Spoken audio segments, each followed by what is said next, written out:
बिस्मिल्लाहिर्रहमानिर्रहीम। अस्सलाम वालेकुम। मैं हूँ आतिफ अवान और आप देख रहे हैं हमरा न्यूज़। मुल्क में जैसे जैसे मौसम की सूरत हाल बदल रही है, लम्हा ब लम्हा सियासी सूरत हाल में भी तब्दीली आती जा रही है। इन दिनों लॉन्ग मार्च का बड़ा शोर बरपा था और कल वो भी इख्तिताम पजीर हुआ। उसका इख्तिताम जैसे हुआ, उसने आम शहरियों को जो है वो इस हैरत में मुब्तला कर दिया कि इमरान खान इतनी जल्दी लॉन्ग मार्च छोड़कर कैसे चले गए। मैं आपको इसकी अंदरूनी कहानी बताता हूँ कि असल वजह क्या हुई थी। इमरान खान इस्लामाबाद में लोगों को लाने में कामयाब हुए। तादाद उस पर बहस हो सकती है, उस पर मुख्तलिफ राय हो सकती हैं, लेकिन उन्होंने जो कहा वो कर दिखाया और उसमें कामयाब हुए। बज़ाहिर सूरत हाल ऐसी नज़र आ रही है कि शायद तहरीक इंसाफ पसपा हो गई और लॉन्ग मार्च और वो धरने का प्रोग्राम उनका कैंसिल हो गया। ऐसा नहीं है। मैं आपको एक अंदर की खबर बताने जा रहा हूँ कि तहरीक इंसाफ ने एक बहुत बड़ी कामयाबी हासिल कर ली है। और वो कामयाबी क्या है, उसके कुछ पस पर्दा मुहर्रिकात पहले आपको बताता चलूँ कि हुकूमत के साथ क्या हो रहा था और हुकूमत क्या कर रही थी। हुकूमत ने जब से हलफ लिया है, इन लोगों ने सिर्फ नून लीग जो है वो बेचारी आवाम के सामने थी। आवाम का मलबा, सारा गुस्सा वो नून लीग पर गिर रहा था। बाकी सारी जमातें गो कि ये कौमी हुकूमत थी, इसमें पीपल्स पार्टी, नून लीग, ANP, MQM सब जमातें शामिल थीं, लेकिन बहुत सारा नून लीग पर लाद दिया गया और आवाम का गम गुस्सा जो है वो भी उसका शिकार भी नून लीग ही हुई। मुआशी हालात ऐसे थे मुल्क के कि हुकूमत का चलना बहुत मुश्किल नज़र आ रहा था। गो कि तजर्बाकार सियासतदान इस हुकूमत का हिस्सा थे। अगर सब जमातें इस मामले में हुकूमत का साथ देती तो इस बहरान से निकला जा सकता था। और फिर हुकूमत की जो एक बड़ी तवज्जो थी वो IMF से कर्ज़ के असूल पर थी। गुज़िश्ता रोज़ IMF ने उससे इनकार कर दिया और उसको मशरूत कर दिया कि पेट्रोलियम की कीमतें बढ़ाई जाएं और बिजली की कीमतें बढ़ाई जाएं तो उस पर नज़रसानी हो सकती है।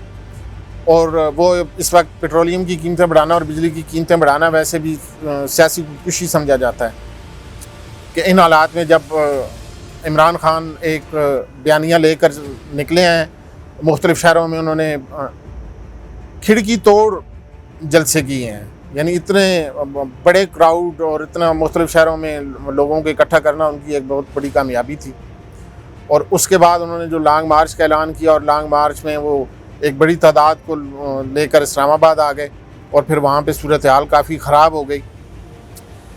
मुक़्तदर हल्के इस सूरत हाल को बड़ी बारीक बीनी से देख रहे थे और हालात का जायज़ा ले रहे थे। अब हुआ क्या? हुआ ये कि कल दोपहर को ये चीज़ तय हो गई थी मुज़ाकरात में, बैकडोर राब्तों में, कि असम्बलियाँ तहलील कर दी जाएँ। लेकिन इमरान खान जो है वो इस बात को मानने को तैयार नहीं थे। वो कोई पक्की गारंटी चाह रहे थे, वो कोई मुस्तनद सबूत चाह रहे थे। तो इसलिए मामला जो है वो आगे बढ़ता रहा। सुबह 8 बजे इमरान खान वहाँ से सवाबी से निकले और अगले दिन 8 बजे तक 24 घंटे मुसलसल ये सूरत हाल चलती रही। और फिर इस्लामाबाद में जब सूरत हाल ख़तरनाक हुई और रात को आखिरी पहर जो है वो फ़ौज को तलब करना पड़ा, जिसने असास तनसीबात और अहम इमारतों का कंट्रोल संभाला। तो सुबह 4 बजे के करीब मेरी मालूमात के मुताबिक समरी तैयार हुई असम्बलियाँ तहलील करने की और सदर मुमलिकत के पास भिजवा दी गई। मेरे मालूमात के मुताबिक 2 जून तक हुकूमत रहेगी। 2 जून के बाद जो है वो असम्बलियाँ तहलील कर दी जाएंगी और इस दौरान निगरान हुकूमत पर मुशावरत हो रही है और निगरान हुकूमत के लिए जो है वो मुख्तलिफ़ नामों पर गौर भी हो रहा है।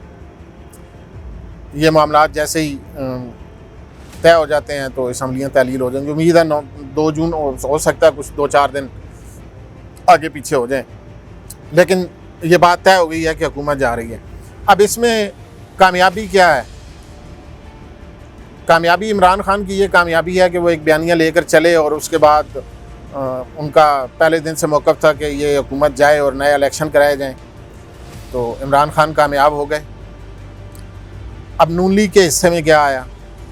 क्या ये कुछ दिनों के 40 दिनों की 30-40 दिनों की हुकूमत जो है उसमें उन्हें उनका जो मकबूलियत का ग्राफ था वो और ज़्यादा गिर गया, जबकि इमरान खान की मकबूलियत का ग्राफ जो है वो पहले जो महंगाई और उससे लोग परेशान थे वो गिरा हुआ था, वो बुलंदियों को छूने लगा। तो इस सारी सूरत हाल का फ़ायदा इमरान खान को हुआ। अब नून लीग को भी कुछ फेस सेविंग चाहिए, कुछ उनको भी गारंटीज चाहिए थी। तो उनका जो मौक़िफ़ था वो इलेक्ट्रॉनिक वोटिंग मशीन थी कि इलेक्ट्रॉनिक वोटिंग मशीन जो है वो इस्तेमाल न की जाए इलेक्शंस में, और नायब इख्तियारात पर तरमीम करना चाह रहे थे। ओवरसीज़ पाकिस्तानियों के वोट का हक़ जो है वो नून लीग अभी नहीं देना चाह रही थी। तो आज असम्बली में वो चीज़ें भी हो गई।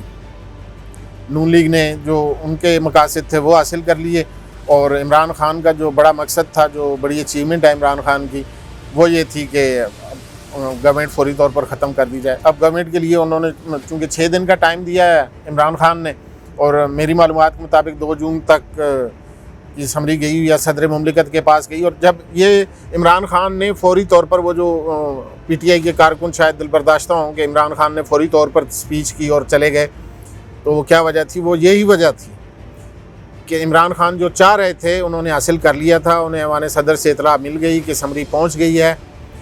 तो इमरान खान का चूँकि मकसद हल हो गया, तो फिर अवाम को वहाँ पे बिठाना जो है वो किसी सूरत भी कोई अक्लमंदी नहीं थी, और फौरी तौर पे ये चीज़ें अनाउंस नहीं की जा सकती थी, इसलिए इमरान खान चले गए। तो तहरीक इंसाफ और उनके कारकुन जो हैं वो शादियाने बजाएँ, खुशियाँ मनाएँ कि उन्होंने जिस मकसद के लिए जद्दोजहद की वो हासिल कर लिया है, और अगले इलेक्शन की तैयारी अब शुरू हो जाएगी। और उम्मीद है कि नवंबर से पहले तक कोई इलेक्शन हो जाएंगे। आज इलेक्शन कमीशन ने अखराजात के हवाले से तफसील भी बता दी है। तकरीबन 47 अरब और कुछ उन्होंने तखमीना लगाया है कि उस पर जो है वो अखराजात आने हैं इलेक्शन में।